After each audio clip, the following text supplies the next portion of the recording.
제가 이런 질문으로 오늘 말씀을 시작합니다. 여러분, 세상에서 아직 예수님을 믿지 않는 사람이 있어요. 그런데 여러분이 이제 전도를 하게 될 때 이분이 이런 질문을 하는 겁니다.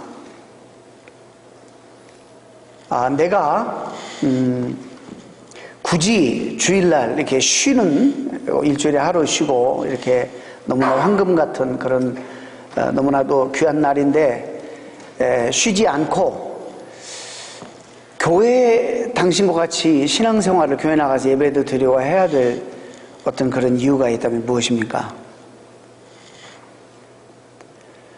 이렇게 묻는다면 여러분은 뭐라고 대답하시겠어요? 우리가 세상 속에서 세상 사람들과 섞여서 살아가는데 우리가 그들이 보기에 그들이 없는 뭔가 우리만에 있는 이런 것들이 드러나야지 되는 것이 아닌가. 그래서 우리만이 가지고 있는 어떤 이런 매력, 흔히 우리가 상투적인 종교적인 용어로 생명이나 그런 그 삶을, 생명을 살아가는 이런 다른 모습이 우리 삶 속에 드러날 때 우리가 그들이 우리한테 어떤 호기심이나 매력을 느끼지 않을까. 똑같다면 이 사람들이 이럴 거예요. 내가 굳이 왜 당신처럼 주일날 좀 쉬기를 내 육신은 원하는데 이렇게 일어나서 교회 나가야 될 이유가 있는가?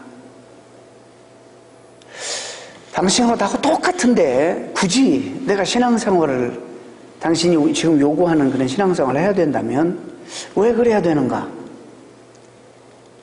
이렇게 아마 부를 거예요. 얼마 전에도 말씀을 드렸지만 우리는 칼 마르크스가 종교는 인민의 아편이다 그 말만 뚝 떼서 얘기하죠. 그런데 칼 마르크스가 누구보다도 기독교 성경과 진리와 신앙생활에 깊이 한때는 심취하고 또 우리가 믿을 바에 믿으면 삶으로 이게 분명히 열매로 드러나야 되는데 전혀 삶의 불의를 봐도 또 함께 타협하고 적당히 살고 아무리 그리스도인이 많아도 전혀 삶에 나타나지 않는 그런 모습들을 보고 이 사람이 좀 상처를 받고 환멸을 느낀 거예요. 그래서 그런 말을 한 거예요. 사실 이 사람 똑똑한 사람입니다. 오늘 우리 주변에 그런 그 많은 이야기들이 오고 가죠. 복음을 받아들였으면 그다음에 복음적인 그 복음이 받아들인 사람으로서의 삶으로 삶이 드러나야 되는데 이 쉽게 말해서 우리가 예수 그리스도를 내 구주와 주님으로 내가 받아들이고 영접하고 그분이 하신 일들을 내가 믿는다면 분명히 성경이 약속했어요. 우리가 그리스도의 영이 내 안에 들어오시고 성령이 그렇게 믿게 하시고 고백하게 하시기 때문에 우리 안에는 분명히 생명이 있어요. 그런데 우리가 그걸 어떻게 합니까? 생명이 내 안에 있는 것과 또 생명을 누리고 사는 것은 좀 별개입니다. 우리가 같은 생명을 받아서 이 땅에 살지만 심각하게 정신적으로 육신적인 벽에 걸려서 아무것도 하지 못하고 무기력하게 살아가는 사람이 있어요. 생명이 분명히 있어요. 그러나 아무것도 못하고 온둔해서 또 자기 병으로 말미암아 그렇게 생명은 있지만 전혀 생명다운 삶을 살지 못하고 한평생 늘 주변 사람들에게 엄청난 짐이 되고 그런 사람이 있는가 하면 어떤 사람은 건강해서 왕성한 힘을 가지고 자기도 열심히 싱싱하게 살 뿐만 아니라 주변에 있는 많은 사람들을 도우며 살아가는 사람들도 있다는 것입니다. 영적인 것도 마찬가지예요. 주님이 이 땅에 오신 것은 분명히 주님이 이렇게 말씀하셨어요. 사탄은 죽이고 멸망시키려는 것 뿐이요 내가 이 땅에 온 것은 양으로 우리에게 생명을 얻게 하고, 자, 생명을 얻게 하고 거기서 끝나는 게 아니라 더 풍성히 얻게 하려 함이라. 이게 무슨 얘기냐면 생명을 얻는 것과 그 생명을 누리고 사는 것은 차이가 있는 것이에요. 별도인 거예요. 그래서 여러분이 내 안에 생명이 있다는 것을 우리가 어떻게 아는가? 물론 하나님이 약속하셨으니까 우리가 믿는데, 그러면 이 생명을 사는 것이 생명이 없는 사람들과 어떻게 구별되는 건가? 우리가 이런 것 좀 알아야 될 거 아니에요? 아까 칼 막스가 이야기한 것처럼 지난 시간에도 말씀드렸지만 이 브레인워시라는 거, 제가 군대 갔을 때 약간 그걸 경험했는데, 브레인워시, 우리 스스로를 체면을 걸고 우리 스스로에게 막연하게 자꾸 우리는 이야기해서 스스로 내 안에 생명이 있고 나는 생명을 사는 것처럼 그렇게 생각하는 거예요. 너무 막연하지 않아요? 내가 어떻게 도대체 확인할 수 있을까? 내가 믿음이 있다고 하는데 이 믿음이 정말 싱싱하고 살아있는 참 믿음인지 아닌지를 내가 어떻게 확인할 수 있을까? 오늘 그 부분을 조금 우리가 다루려고 합니다. 하나님은 우리 육신의 생명을 통해서 영적인 생명도 엄청 계시를 많이 하시기 때문에 비슷한 게 참 많습니다. 예수님은 종교의 창시자가 아닙니다. 종교에 흥미가 있었던 사람이 아니죠. 로마 사회에 좀 더 좋은 가르침을 주어서 그 사회를 평등한 사회로 만들고 그 사회를 꿈꾸고 가르치기 위해서 스승 노릇하신 분이 아니십니다. 예수 그리스도는 사회의 부족한 것들을 보완하고 시정하고 개혁하고 좀 더 발전시키기 위해서 오신 분도 아닙니다. 그분은 죄에 타락하여 생명을 잃어버리고 사탄의 종이 되어서 절망 속에 비참하게 살아가고 있는 저와 여러분에게, 인류에게 생명을 회복시켜 주시고 그 생명을 살도록 하시기 위해서, 그 예수께서 주신 이 생명을 누리고 살도록 하시기 위해서 이 땅에 오신 분이에요. 그래서 우리가 이것은 대단히 심각하게 생각해야 되고, 오늘 이 말씀을 통해 여러분 점검받고 우리가 이런 생명을 살아야 되는 거예요.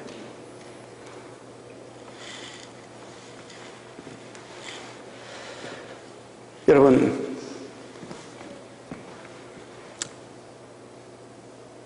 저는 이제 집회를 종종 가게 되면 우리 한국 성도들에게 이런 부분을 자주 제가 이렇게 도전하고 하는 이유가, 이게 너무나 신앙생활을 이렇게 해보면서, 목회를 이렇게 해보면서 성도들이 이 부분에 대해서 너무 막연하게 생각하고 너무 이 부분에 대해서 두리뭉실하게 생각하고 그냥 성경에 그러니까 그러려니 하고 그냥 가는데, 맞습니다. 그렇지만은 좀 더 구체적으로 이것을 누리는 삶을 좀 살게 했으면 좋겠다, 그런 생각을 자주 하곤 합니다. 여러분, 우리가 살아있다면 매일매일 삶 속에서 그 생명을 우리가 경험하고 느끼며 그 생명을 살아야 합니다. 우리가 살아있다는 말은 무슨 말이냐? 좀 철학적인 어프로치로 말하면 계속적인 저항을 우리가 받고 있다, 그런 말과 같은 말이에요. 살아있지 않은 것은 어떤 것에서 저항을 받지 않습니다. 그러나 살아있는 사람은 더우면 더운 곳이 저항이 되고 추우면 추운 것이 느껴지고 저항이 되는 것입니다. 시체는 춥든 덥든 전혀 상관이 없습니다. 여러분이 생명이 있다면 이 생명을 사는 하나의 대단히 중요한 명백한 하나의 표징은, 이 세상에 살아가면서 세상 사람들과 그냥 흘러가면 그냥 우리도 따라서 흘러가고, 치우치면 그냥 우리도 따라서 치우치고, 떠내려가면 그냥 우리도 떠내려가면 생명 있는 자가 생명을 사는 것이 아닙니다. 그런 세상 속에서 내가 생명을 소유하고 사는 자는 저항을 느껴야 됩니다. 불의를 보면 제가 양심 얘기하는 게 아니에요. 저항을 느껴야 돼요. 하나님께서 기뻐하시지 않는 삶의 방향에 대해서는 내가 하나님 주신 생명이 있다는 것은 여기에 대한 저항을 느끼게 되어 있습니다. 따라서 어떤 면에서 좀 극단적인 표현을 한다면 생명을 산다는 것은 사실 쉽지 않은 일이에요. 고달픈 일이에요. 참으로 재미있고 흥미로운 사실 하나를 좀 우리가 말씀드린다면, 우리는 스스로 삶을 맞추시키는 부분들이 많아요. 자기 체면을 걸고 그렇게 밀어붙이고 맞추시키는 그런 부분들이 상당히 많습니다. 그 중에 하나가 뭐냐면 세상의 만사가 다 내 뜻대로 되면 나는 행복할 것이다 라는 생각을 늘 가지는 거예요. 주변의 관계, 아내, 남편, 자식들, 또 모든 인간관계, 또 내가 한평생 살아갈 때 모든 일들이 내 뜻대로 되면 나는 정말로 행복할 것이다 라고 생각한 착각입니다. 그렇기 때문에 이 말은 그렇게 안 되기 때문에 난 지금 불행한 거예요. 내 불행한 요소는 내 뜻대로 안 되는 게 너무 많어. 그러니까 이것이 내 뜻대로 되어지지 않는 한 나는 행복할 수가 없다는 거예요. 그럼 평생 이건 현실적으로 불가능하거든요. 그래서 우리가 평생 행복을 경험하지 못한다는 거예요. 현실적으로 여러분 어떻게 내 뜻대로 다 됩니까? 예를 들어서 두 부부가 있어요. 부부가 남편이 어쩌면 그렇게 아내의 뜻을 잘 맞추는지 아내가 무슨 생각을 하려고 하면 미리 알아. 그래가지고 행동해줘. 생각만 품으면 알아서 그냥 척척척 해주는 거예요. 아니 이 아내도 마찬가지예요. 남편이 무슨 생각만 하려고 하면 미리 알아가지고 챙겨줘. 와, 뜻대로 다 되는 거예요. 아무런 저항이 없어. 자식들도 몇이 있는데 잔소리 할 것도 없어. 알아가지고 부모가 무슨 생각을 품으려고 하면 미리 알아가지고 그렇게 부모가 좋아하는 행동만 하고 그 짓들만 하고, 흔히 말하면 뭐 건강한 음식 먹고 일찍 일어나고 일찍 자고 공부 열심히 하고, 그럴 수가 없어. 얘가 사람인가 할 정도로 부모가 무슨 생각만 하려고 하면 벌써 가 있어. 우리는 그것을 행복이라고 하고, 또 내 인생의 길도 관계도 내가 원하는 대로 일이 착착착착착 풀려. 우리 이것을 행복이라고 해요. 그런데요, 큰 착각입니다. 여러분, 그럴 수도 없어요. 평생 그런 일이 우리가 없어요. 현실적으로 그런 일이 없고, 또 있다 하더라도 정말 원하는 대로 우리가 모든 일들이 풀려도 여러분, 처음 한 달이나 두 달은 그걸 버티지만 인생에 저항이 없으면요, 살 맛이 안 나는 거예요. 솔직히 그렇습니다. 그건 인생이 아니에요. 살 수가 없어요.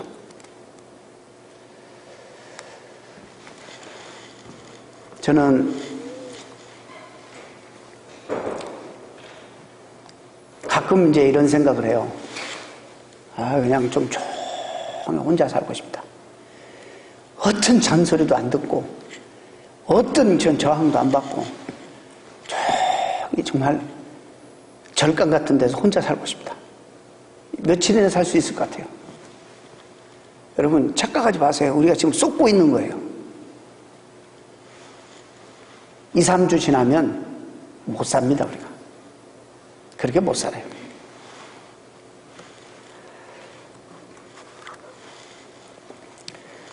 참 남자들이 어리석은 것이 있어요. 아내도 마찬가지예요. 배우자를 사랑할 때 배우자가 내 뜻대로만 해주었으면 좋겠다 이렇게 생각합니다.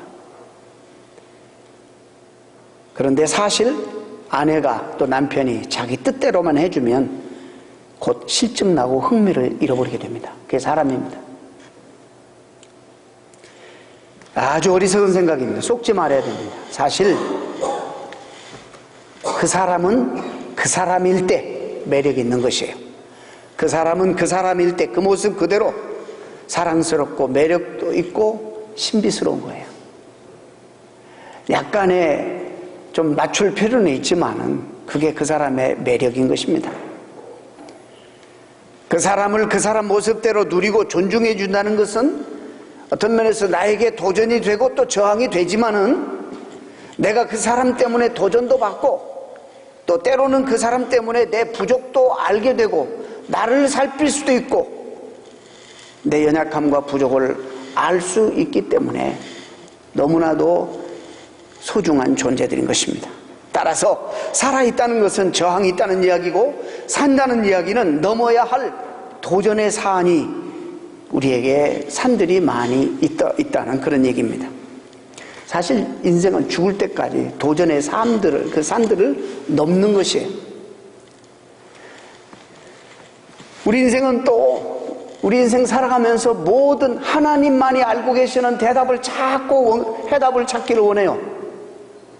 그런데 하나님은 우리에게 그 해답을 주지 않고 이건 하나님의 영역이기 때문에 우리에게 계속적으로 우리로 하여금 질문하게 만들어요. 내 인생은 뭘까? 왜 이런 일이 나에게 있을까? 왜 이런 어려움이 나에게 왔을까? 하나님, 여기에 이를 향한 하나님의 계획과 뜻이 도대체 무엇입니까? 이 질문을 하게 만들어요. 다윗이 우리가 흔히 말하는 자꾸 그렇게 질문하고 고난과 역경 속에 있을 때 그 인생이 얼마나 싱싱했는지 몰라요. 그렇죠? 여러분, 시편의 전체 모든 것이 다윗이 인생에 가장 싱싱할 때 썼던 시들입니다. 고난 속에, 역경 속에 하나님을 바라보고 그 환경과 그런 조건들을 뛰어넘으면서 이것들을 극복하고 이기면서 싱싱한 인생 속에서 우러나오는 시를 쓴 거예요. 우리가 흔히 말하는 인생의 대답이 이루어졌을 때 그가 왕이 됐어요. 모든 백성들의 칭송을 받게 되었어요. 그리고 모든 세계를 다 제패하고 다스리게 되었을 때, 그때부터 즉 여러분들이 말씀하시는 그런 인생의 대답을 그가 취했을 때, 얻었을 때 그는 심각하게 타락하게 되고 싱싱함이 그는 없어지게 되고 썩기 시작하는 인생이 되는 것을 우리가 압니다.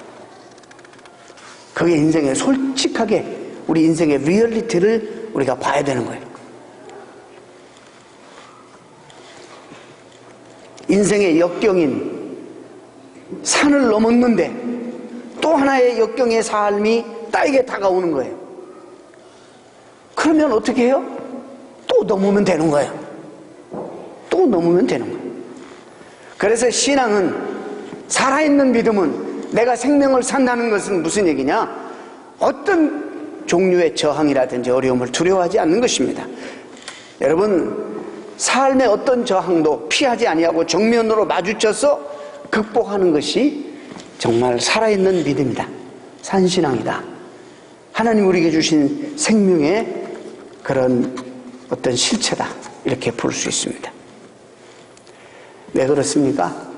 아무리 어려운 고난과 고통과 역경이라 할지라도 생명을 허락하신 그 주님, 그 하나님은 우리 어떤 고난과 상황과 역경보다 더 훨씬 말할 수 없이 비교할 수 없이 크신 분이고, 또 그분이 우리에게 주신 생명은 이 모든 것들을 얼마든지 극복하고 얼마든지 넘어서서 승리할 수 있는 그런 능력이 되기 때문입니다. 그래서 살아있는 믿음이라는 게 뭐냐? 내가 생명을 산다는 게 도대체 뭐냐? 어떤 것으로 이것을 구별할 수 있느냐? 이것을 좋은 신앙, 건강한 신앙을 측정할 수 있는 그런 좋은 크라이테리아는 뭐냐? 살아있는 신앙은 모든 도전과 고통과 어려움을 예수 그리스도 이름으로 당당하게 맞서서 멋지게 넘어설 뿐만 아니라 이 생명이 없는, 그래서 사망과 혼돈과 공허와 허무 세력들 앞에 붙들려서 살아가는 그들에게 우리가 다르다는 것, 내 안에 생명이 있다는 것을 보여주고, 그들로 하여금 나는 다르게 산다는, 내 안에 당신들이 없는 생명이 있다는 것을 보여줄 수 있는, 그래서 그들이 구체적으로 확인하고 보고 만지고 경험할 수 있도록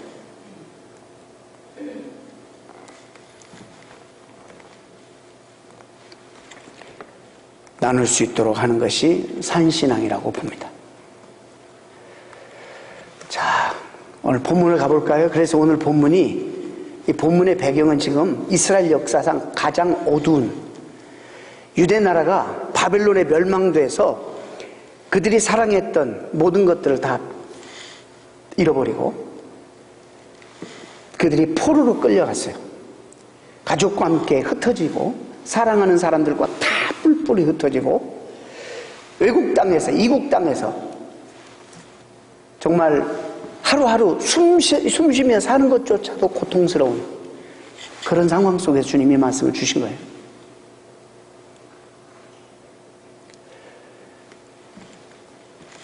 가족, 친지 다 뿌리를 뽑고 사랑하는 사람들 다 헤어져서 어느 날 갑자기 엄청난 물리적인 힘에 의해서 이들이 포로로 끌려가서 이제 자유함도 잃어버리고 아무것도 타지에서 다 잃어버리고 옛날 것만 회상하면서 오늘은 정말 소망이 없는 절망 속에서 살아가는 그들에게 아까 표현한 것처럼 숨 쉬며 사는 것조차 하루하루가 지옥과 같은 그런 삶 속에서 수치스러워서 살 수가 없는 그런 삶 속에서 주님은 뭐라고 하냐면 너희는 노래하라. 하나님을 그 신실하심을 외쳐라. 지금 이렇게 초청하고 명령하시는 거예요. 여러분 가능합니까?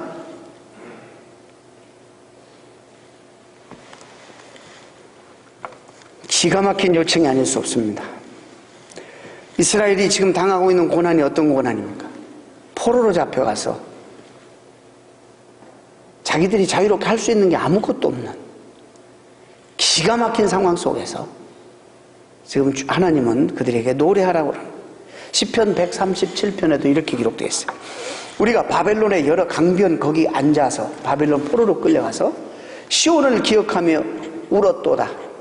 그 중에 버드나무에 우리가 우리의 수금을 걸었나니 이는 우리를 사로잡은 자가 거기서 우리에게 노래를 청하며 초청했다는 거. 노래하라고. 우리를 황폐케 한 자가 기쁨을 청하며 우리들을 위하여 시온의 노래 중 하나를 노래하라 하미로다. 노래는요 기쁠 때, 즐거울 때, 여유가 있을 때 하는 것이 노래예요. 지금 이스라엘 백성들이 지금 노래할 기분이 납니까? 그런데 노래하라고 초청하고 있는 거예요.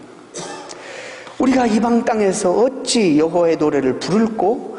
이런 상황 속에서 어찌 여호와의 이름을 부를꼬? 찬양할꼬? 노래할꼬? 그렇게 고민하죠. 그런데 그 상황 속에서 하나님은 노래하라. 하나님의 회복을 바라보고 신실하심을 바라보고 은혜를 사모하고 노래하라. 이렇게 말씀하십니다. 자, 지금까지 이렇게 얘기하니까 여러분들이 굉장히 남 얘기하는 것 같고 성경에 안에 있는 얘기하는 것 같아서 제가 조금 쉽게 여러분에게 적용합니다. 자, 여러분에게 자녀가 있어요. 목숨처럼 귀한 자녀, 눈에 넣어도 아깝지 않는 자녀가 있어요. 근데 이 자녀가 학교를 가더니 아이들과 함께 친구 삼아서 놀다가 상처를 받았어.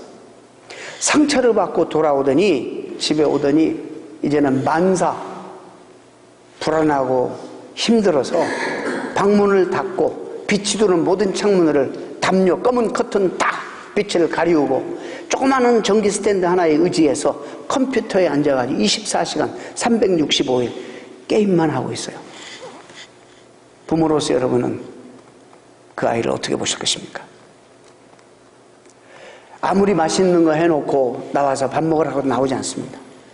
이 아이를 살리려고 이 아이가 유일하게 나오는 시간은 화장실 가는 시간이에요. 이 아이가 살아야 되기 때문에 음식을 만들어서 방 안에다가 넣어주고, 그래서 이 아이는 그 방 안에서 어두운 곳에서 온 방이 쓰레기장이 되고 샤워도 하지 않고 씻지도 않고 정말 악취가 나는 냄새 나는 방에서 쓰레기 구덩 속에서 세상이 두려워서 사람들이 두려워서 생명이 있음에도 불구하고 생명을 전혀 누리지 못하고 컴퓨터 안에서만 게임하고 있는 거예요. 저는 실제로 이런 사람을 몇 년 전에 만나서 섬긴 적이 있기 때문에 제가 오늘 이 말씀이 생각난 거예요. 얼마나 안타까운지 몰라요. 우리가 우리 자녀들을 키우면서 기도하죠. 상처받지 않도록, 충격받지 않도록, 정말 곱게 자라도록 기도는 하지만 세상이 호락호락합니까? 그렇게 됩니까? 그렇게 돼요?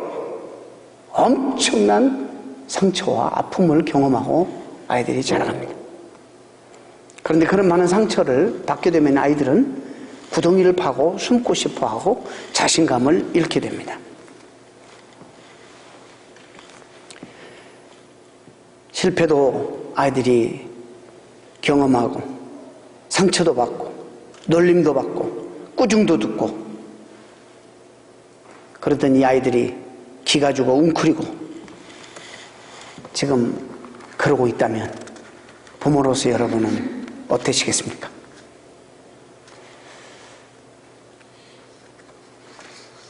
여러분 지금 사랑하는 자녀를 한번 상상해 보면서 그래 보세요. 한번 어떨까 여러분 기분이. 하나님이 그의 백성을 보시면서 지금 하나님의 마음이 어떠하실 것 같습니까? 하나님이 여러분들을 보시면서 생명이 분명히 있는데 그 생명을 누리고 그 생명을 사는 그런 삶이 없이 환경에 눌리고 그래가지고 우리가 하는 일이라고는 아침에 일어나서 직장 갔다 저녁에 오고 밥 먹고 자고 일어나서 직장 가고 오고 밥 먹고 자고 남자들은 조금 하는 일은 나중에 골프 한번 치고 그냥 내가 만들어 놓은 다람쥐 쳇바퀴처럼 이런 삶 속에 푹 파묻혀가지고 내가 스스로 컴포트 존을 만들어요. 내 컴포트 존을 만들어서 어느 누구도 누가 조금만 여기에 개입하려고 하면 긴장하고 견딜 수가 없고 이 밖에 조금만 누가 내 삶을 건드리면 견딜 수 없는 이런 모습이 우리에게 있다면 여러분 뭐가 다를까요? 하나님 우리를 보실 때 어떻게 보실까요? 우리 하나님 주신 생명은 우주적인 것이고 무한한 가능성이 있는 것이고 무한한 생명이고 이런데 모든 자신감을 잃어버리고 심지어 사랑하는 아내가 무슨 말 한마디 하려고 하면 대화를 얼마든지 풀 수 있는데도 불구하고 긴장하고 내가 어떤 주도권을 빼앗길 것 같은 그런 불안함 속에서 이렇게 생명을 산다면 나 이민교회 오면서 이 중소도시에 이민교회 하면서 우리 성도들 대하면서 너무너무 그 제한된 그 시각 정말 우물한 개구리 내가 만들어 놓은 컴포트 존의 이 범주를 전혀 벗어나지 못하고 벗어나면 큰일 날 것 같은 그런 위기감을 가지고 긴장하며 살아가는 이런 모습들을 너무 보는 거예요.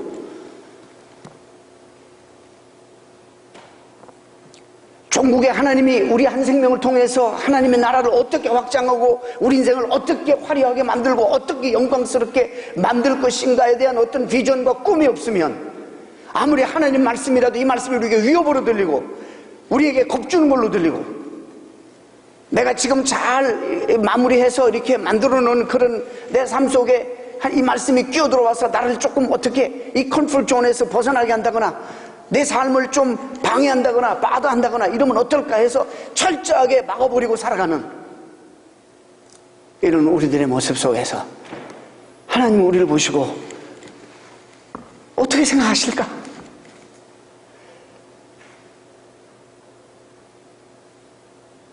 우리가 다 하나님의 사랑받는 자녀들인데 우리가 그런 모습으로 살아갈 때 하나님이 우리를 보시고 어떤 생각을 품으실까?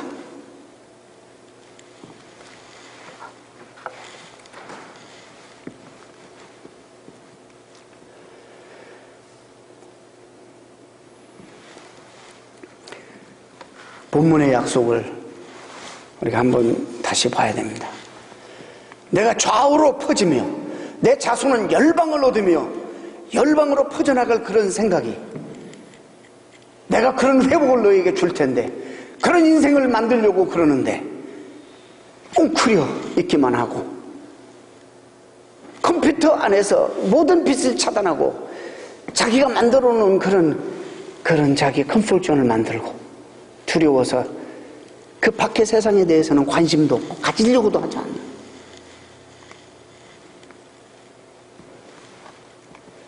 분명히 말씀드립니다. 종국에 이루어질 하나님의 실제와 분명한 것을 믿음으로 지금 소망 가운데 비전을 바라보지 못하는 사람은 어떤 어려움이라도 고난 가운데 외쳐 노래하라는 이 말씀을 절대로 받을 수가 없어요. 목사님 몰라서 하는 소리 제가 얼마나 어려운 가운데 있는데 사정을 너무 모르세요. 제가 얼마나 힘든 가운데 있는데 그래서 무슨 말만 해도 교회 어떤 봉사 얘기만 해도 무슨 얘기만 해도 위협으로 들려요.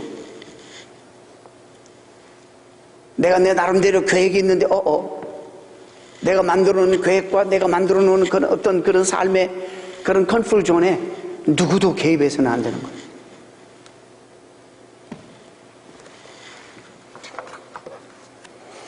우리의 믿음이 살아있지 않으면 이런 하나님 말씀이 위협으로 들려지고 어떤 때는 저주로까지 들려지는 것입니다.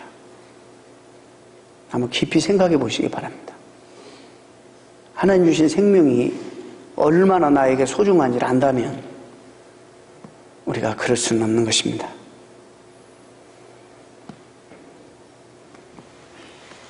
주님의 약속은 오늘도 살아있는 믿음을 소유한 저와 여러분들에게 산을 넘게 하는 바로 엄청난 능력입니다.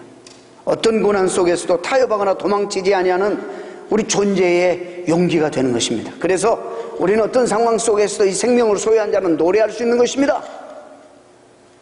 하나님이 어떤 분이고 내가 누구 그분 안에서 어떤 사람인지를 알기 때문에 어떤 상황 속에도 하나님의 신실하심을 노래할 수 있는 것입니다. 고난은 잠깐이고 어려움은 잠깐이지만 하나님은 전 영원할 것입니다. 이렇게 노래하면서 살 수 있는 거예요.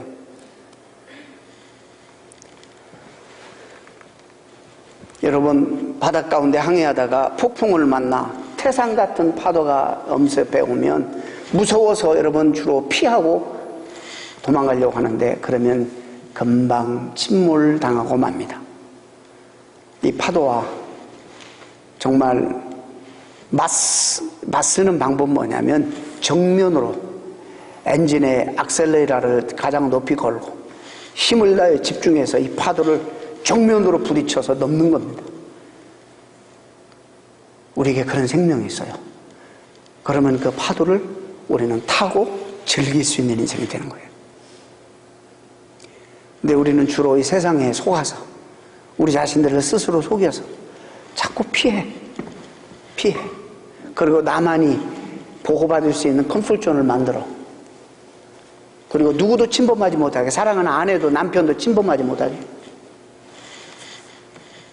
여러분, 속지 마시기 바랍니다. 그게 불행입니다. 그게 불행입니다. 문제가 도래할 때에 크고 작은 어떤 문제라도 여러분이 두려워서 피하면 여러분 틀림없이 거기에 대한 대가를 지불하게 될 것입니다. 그러나 삶에 대해서 두려워하지 아니하고 예수 그리스도 이름으로 당당하게 맞서는 자들에게는 여러분 본인도 싱싱하지만 주변 사람들도 싱싱해 살리는 그런 능력이 있는 것이에요. 그 삶의 건강함과 싱싱함이 주변에 전달되기 때문입니다. 영향을 끼치기 때문입니다. 여러분 자녀들이 어떻게 했으면 좋겠어요? 살다가 애들에게 관계 속에 상처도 받고 돌아올 수 있어요. 또 선생님이 실수로 뭐 어떻게 그럴 수도 있어요. 또 뭐 하다가 실패할 수도 있어요. 점수가 좀 안 나올 수도 있어요. 여러분 자녀들이 그럴 수 있어요. 그럼 여러분은 어떻게 해야 돼요? 에? 어떻게 하기를 소망해요? 그냥 그 실수 때문에 모든 것을 포기하고 자기 혼자 움츠려서 구덩이를 파고 들어가서 아무것도 안 하는 게 낫겠어요? 왜 우리는 그렇게 생각하면서 하나님은 우리에게 그런 기대를 안 하실 거라고 생각하세요? 오늘 하나님 말씀이 바로 그런 말씀입니다. 돈 많이 있는 것이 꼭 행복은 아니에요. 여러분 꼭 그것도 착각하지 마세요. 우리 자녀들이 우리들에게 보고 싶어 하는 것이 무엇일까? 돈이 많은 아빠를 보고 싶어 할까? 뭐 여러분 좀 생각해보세요. 정직하게. 우리에게 보고 싶어 하는, 우리 자녀들이 보고 싶어 하는 아빠, 엄마의 모습이 무엇일까? 어느 날 전두환 대통령이 다스리실 때 전경환 씨가 3천억을 해먹었어. 공금 횡령을 해먹었어. 참 간땡이도 부었죠. 어떻게 3천억을 해먹었는데 여러분 억이라는 것은 셀 수 없는 그런 1불, 2불 이렇게 해서 못 세는 거예요. 사실 3천억을 해 드셨어. 이제 신문에 뭐가 났냐면 이 사람이 수갑 채워서 붙들려가는 이런 모습이 나왔는데 저 뒤에 그 어린 딸이 그걸 울면서 지켜보고 있어요. 충격입니다. 충격. 이 아이에게 비친 아빠의 모습. 3천억 어마어마한 돈이죠. 우리 자녀가 우리에게 그렇죠 맛있는 거 사주면 좋겠고 이러지만은 우리에게 보고 싶은 이미지가 뭘까?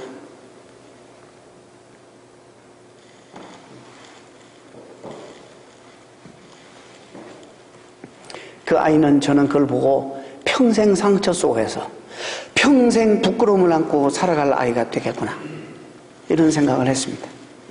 우리 자녀들이 우리에게 보고 싶은 모습이 무엇일까? 보고 싶은 아빠의 모습이 무엇일까? 모든 일에 떳떳한 아빠, 어떤 어려움과 환난 속에서도 고개를 숙이지 않는 아빠, 오히려 자신들이 기가 죽어 고개를 숙일까봐 찾아와서 늘 다독이고 격려해주는 아빠. 인생은 그런 거야. 얼마든지 너는 견딜 수 있어, 해낼 수 있어, 용기를 북돋아주고 힘을 넣어주는 그런 아빠.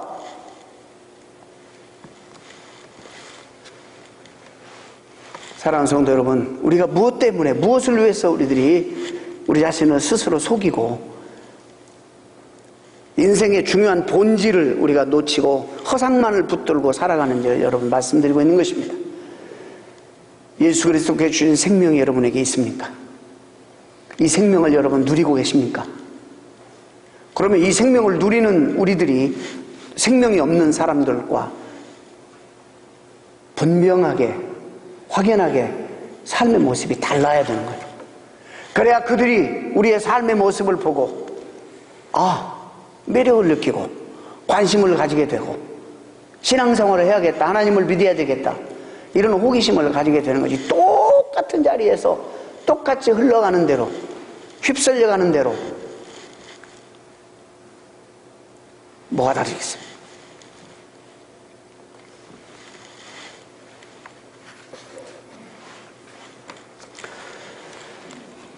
오늘 본문은 포로에게 돌아와서 유대 민족들이 누릴 그런 하나님의 축복을 이야기하고 있습니다. 자기 땅에 정착한 뒤에 있을 인구 증가, 축복과 회복에 관한 예언의 말씀이죠. 예루살렘은 자녀 없는 여인의 고독한 과부의 상태로 지금 묘사되고 있습니다. 그러나 이제는 새롭게 회복될 것이라는 약속이 주어집니다. 예루살렘의 폐허가 다시 복구될 뿐만 아니라 예루살렘의 외곽지대가 더 모든 방면에서 확장될 것을 지금 약속해 주고 있는 것입니다. 수년 동안에 걸쳐 이방 바벨론 나라에 의해 불법적으로 장악되었던 모든 것들이 다 회복될 뿐만 아니라 전보다도 더 훨씬 넓게 크게 확장될 것, 축복을 하나님이 약속해 주십니다. 그러니까 노래하라. 이 상황 속에서, 어떤 상황 속에서든지 하나님을 향해서 찬양하고 노래하라, 이렇게 우리에게 초청하고 계시는 것입니다. 하나님 우리에게도 얼마나 많은 기회를 주시는지 모릅니다. 너희 장막을 넓히며 내 처소의 휘장을 아끼지 말고 널리 펴되 너의 길을 길게 하며 너의 말뚝을 견고히 하고 내가 좌우로 퍼지며 내 자손들은 열방을 얻으며 황폐한 성읍들로 사람 살 곳이 되게 할 것이라. 하나님 우리에게도 이렇게 동일하게 약속하십니다. 이 약속은 물론 1차적으로는 이스라엘 백성들에게, 그리고 이 민족이 모든 천하 민족의 빛으로서 우뚝 서게 될 것이고, 이 민족을 통해서 태어날 메시아를 통해서 만국이 복을 받게 될 것이라는, 그래서 이 우주적인 복음, 이 우주적인 생명을 소유한 자들로서 그냥 문제의 어떤 상황에 확 붙들려가지고 사내 죽내 못 살겠네 살겠네 이러지 말라는 거예요. 이러지 말라는 거예요. 이 모든 것들을 극복할 힘이 우리에게 이미 주어졌기 때문에, 그리고 하나님의 이 약속을 믿음의 눈으로 받아 여러분 이 어려운 가운데서도 싱싱하게 여러분들이 뛰어넘고 극복하고 마주치고 승리하면 이 싱싱함이 여러분의 믿음이 있다는 사실인 거예요. 그리고 이것이 주변 사람들에게 엄청난 영향을 끼치는 거예요.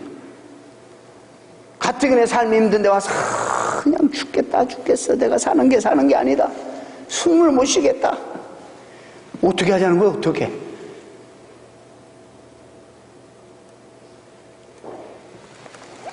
여러분 의식의 장막들을 넓혀야 돼요. 여러분 컨포트 존 있지요? 여기 expand 해야 돼요. 여러분들 생각을, 우리가 가지고 있는 하나님 이 생명 복음은 절대로 우리 안에, 이 교회 안에 갇힐 수 없는 거예요. 이 생명은 무한한 능력이 있는 거예요, 여러분. 그래서 우주를 품으시고 세계를 보시고, 여러분 그렇게 해도 안 죽어요. 여러분 그 컴포트 존을 벗어나도 절대 안 죽어요.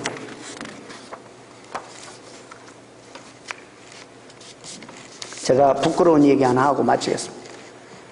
교회를 건축할 때 우리 교회가 얼마나 넓습니까? 7천 몇백 평이니까 엄청 넓죠. 그런데도 내 생각에 나는 작은 땅에서 살다가 왔기 때문에 그런 경험이 없잖아요. 나는 왜 이렇게 이 프로퍼티 라인에 관심이 많았는지 몰라. 어디까지가 우리 프로퍼티 라인입니까? 자꾸 묻는 거예요, 제가. 한두 번 대답하다 이 사람들이 이상하게 생각해요.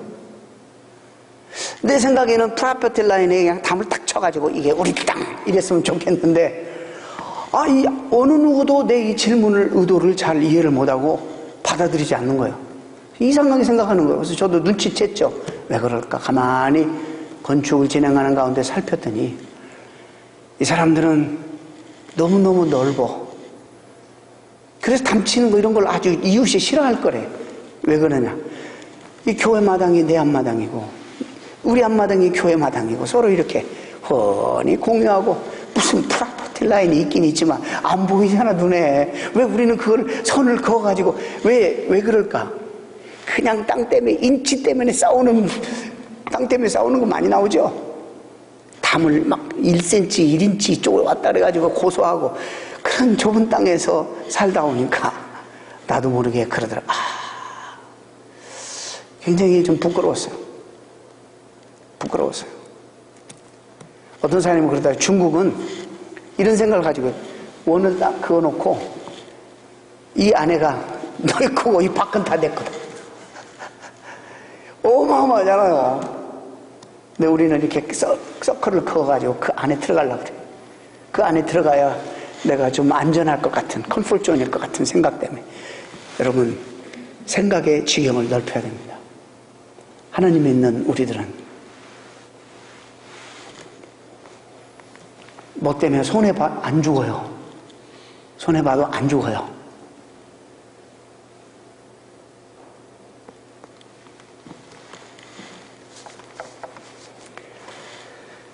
내 처소의 휘장을 아끼지 말라.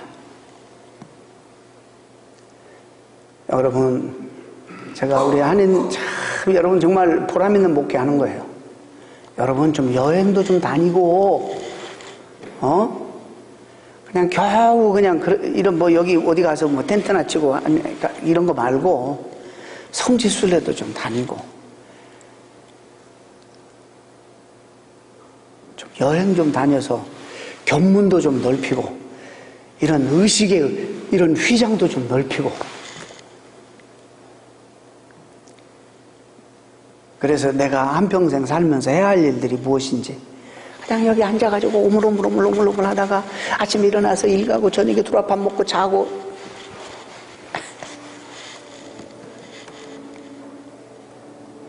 꿈을 가지시고 우리가 소유하고 있는 하나님 주신 생명이 얼마나 무한한 잠재력과 능력이 있는지도 아시고 여러분 하나님의 약속이 여러분 삶 가운데 이 기대가 이루어져서 정말 진정한 행복이 무엇인지를 알고 사시는 복된 성도들 되시기를 축원합니다.